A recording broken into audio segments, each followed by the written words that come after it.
I lived successfully. Now I will die successfully.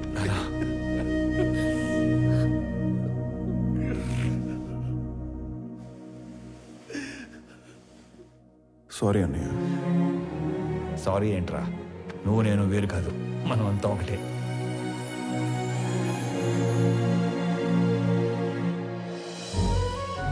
ఒక KG గోంగూర ఇవ్వండి. గోంగూర కేజీలు ఎవరు కట్టలుగా ఇస్తారు. 4 కట్టలు. రానా అమ్మా యశోదా, అలవాటు చేసుకో, అలవాటు చేసుకో. అలాగే నాన్న. ఓ నానోయ్, ఉద్యోగం వచ్చింది. ఫ్రెష్ అయ్యి వస్తా. ఒక్క నిమిషం. అనంత్, చెప్పండి నాన్న. సుబ్రహ్మణ్య గారి పెద్దబ్బాయి ఇంజనీరింగ్ అయిపోయిందట. ఓ. ఉద్యోగం కావాలని అడిగారు. ఓకే సరే, పంపించండి, ఎదురు చేద్దాం. అలాగే.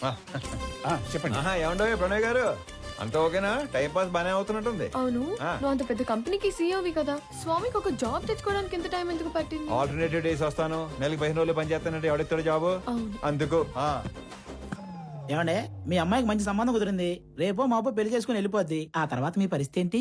ఏముందిరా, కూతురికి పెళ్లి చేసి పంపించేశాక పెళ్ళానికి ఒంటరిగా దొరికిపోతాం. దాని చేతిలో చావడం, ఇన్నాళ్ళు నువ్వు వేసిన ఎదవ డైలాగులకు నిన్ను చంపడం, ఈ 2 పనులు నాకు. ఏంటని చంపేస్తారా? ఇదే జోక్ ఎన్నిసార్లు వేస్తారు మీరు? నాకు గనక కోపం వస్తే ఎంత దూరం వెళ్తాను. వాకింగ్ అసలు నీకు ఎలా కనపడుతున్నాను రా? కొంచెం మసగ్గా కనపడుతున్నారండి. ఈ మధ్య కొంచెం సైట్ వచ్చింది. నేను ముక్కలుగా నరికి. అమ్మగారు, ఆ ములక్కాలు దాన్ని ముక్కలుగా నరికేస్తారంట. ఏ మావా బ్రో, ఆడికి నెలకి ఎంత ఇస్తారు? 25,000 ఇస్తాను. అంత ఇచ్చి ఎంచుకునే వాళ్ళు మిమ్మల్ని చూస్తున్నానండి బాబా.